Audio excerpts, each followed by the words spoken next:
پہلی ایک دعا، اور وہ بہت ضروری ہے ان حالات کے پیش نظر جو آپ دیکھ رہے ہیں، خاص طور پہ ہمارے ملکوں کے جو حالات ہیں. ہر کوئی اپنے گھر والوں کو یہ سکھا دے، سمجھا دے، یہ پہنچا دے.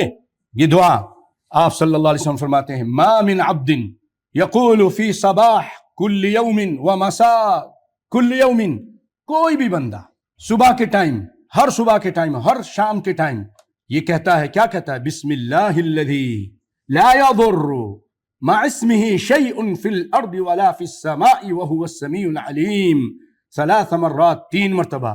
ایک 1.5 لائن ہے، 1.5 لائن بس. کتنے لوگوں کو آتی ہے؟ ہم مسلمان ہیں لیکن یہ دعا نہیں آتی. اتنی اہم دعا ہے.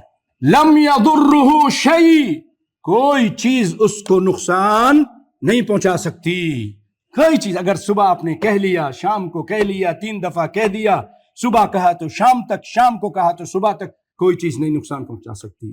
یہ آپ کے لیے بختر بن گاری ہے، بختر بن، کوئی چیز نقصان نہیں پہنچا سکی. امام قرطبی کہتے ہیں رحمہ اللہ اس حدیث کے بارے میں، بہت بڑے مفسر ہیں، تفسیر قرطبی سب سے پہلی تفسیر. تو کہتے ہیں کہ مجھے کبھی کسی چیز نے نقصان نہیں پہنچایا.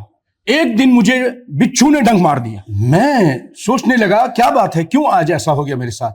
سوچنے کے بعد پتہ چلا آج وہ بسم اللہ الذی لا یضر میں کہنا بھول گیا، یہ نہیں کہا اور بچھو نے ڈنک مار دیا.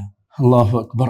اس کی تفسیر میں لکھتے ہیں کہ لا یضر مع اسمہ شیء فی الارض ولا فی السماء، اس کا معنی یہ ہے کہ جو یہ پڑھ لیتا ہے اس کو کوئی مصیبت، چاہے وہ زمین سے آ رہی ہو چاہے آسمان سے آ رہی ہو، نقصان پہنچا سکتی نہیں.